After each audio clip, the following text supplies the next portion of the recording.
സഹാക്കളെ നമസ്കാരം. ചാനൽ 4Uയിൽ നിന്ന് ജോൺ ആണ് നിങ്ങളുടെ അടുത്ത് ഇപ്പോൾ സംസാരിക്കുന്നത്. എല്ലാവരും സുഖമായിരിക്കുന്നല്ലോ? തിരഞ്ഞെടുപ്പൊക്കെ കഴിഞ്ഞല്ലോ. നമ്മൾ റിസൾട്ടിന് വേണ്ടിയിട്ട് എക്സിറ്റ് ഫലവും കടന്ന് എക്സിറ്റ് പോളുകളുടെ കണക്കുകൂട്ടലുകളും തിരിമറികളും ആശങ്കകളും ഒക്കെ കടന്ന് നമ്മൾ മുന്നോട്ട് പോയിക്കൊണ്ടിരിക്കുകയാണ്.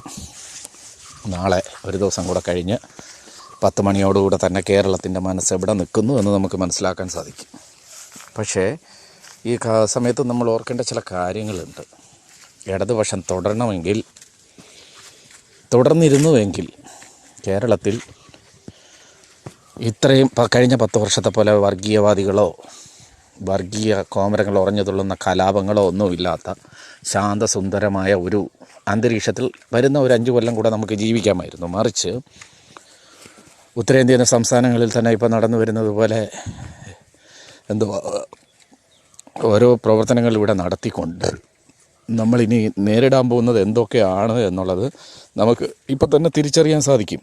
തമ്മിൽ അടിപിടി കൂടുന്ന ഒരു കൂട്ടം കോൺഗ്രസ് നേതാക്കളാണ് വലതുപക്ഷത്തിന് ഭൂരിപക്ഷം കിട്ടുവാണെങ്കിൽ കേരളം ഭരിക്കാൻ പോകുന്നത്. അങ്ങനെ ഭരിക്കുവാണെങ്കിൽ നമ്മുടെ കേരളത്തിൻ്റെ സ്ഥിതി എന്താകും എന്ന് നമ്മൾ ചിന്തിച്ച് നോക്കണം. കഷ്ടകാലത്തിന് 1 സീറ്റോ 2 സീറ്റോ വല്ലതും BJPക്ക് കിട്ടിക്കഴിഞ്ഞാൽ നമ്മുടെ മുഴുവൻ പ്രതീക്ഷകളെയും അസ്ഥാനത്താക്കിക്കൊണ്ട് BJPക്ക് കളമൊരുക്കാൻ വേണ്ടി BJP മനസ്സുള്ള കോൺഗ്രസ്സിലെ MLAമാർ അവരുടെ മക്കളും കൊച്ചുമക്കളും ഇനി വരുന്ന ഒരു 10 തലമുറയും കൂടെ ജീവിക്കേണ്ട സ്വത്ത് കൂടെ സമ്പാദിച്ചുകൊണ്ട് ഇവർക്ക് BJP പിന്തുണ നൽകുന്ന ഉത്തരേന്ത്യൻ കാഴ്ചകൾ നമുക്ക് കേരളത്തിലും കാണേണ്ടി വരും. എന്തായാലും അങ്ങനെയൊന്നും സംഭവിക്കത്തില്ല. നമുക്ക് വരുന്ന ദിവസങ്ങളിൽ നമ്മുടെ നാട് കൃത്യമായി ഇടതുപക്ഷത്തിനോടൊപ്പം ചേർന്ന് ചെന്നു എന്നുള്ളൊരു ഫലം നമുക്ക് കാണാൻ സാധിക്കും. അങ്ങനെ തന്നെ സംഭവിക്കട്ടെ എന്നാണ് നമ്മളെ ഓരോരുത്തരും ആഗ്രഹിക്കുന്നത്.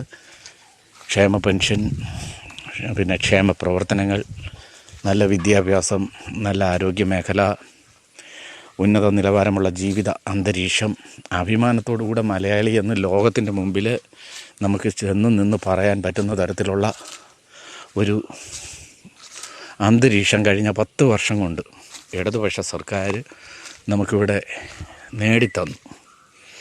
അഭിമാനപൂർവ്വമാണ് ഓരോ സഹാക്കളും ഓരോ ഇടതുപക്ഷ അനുഭാവികളും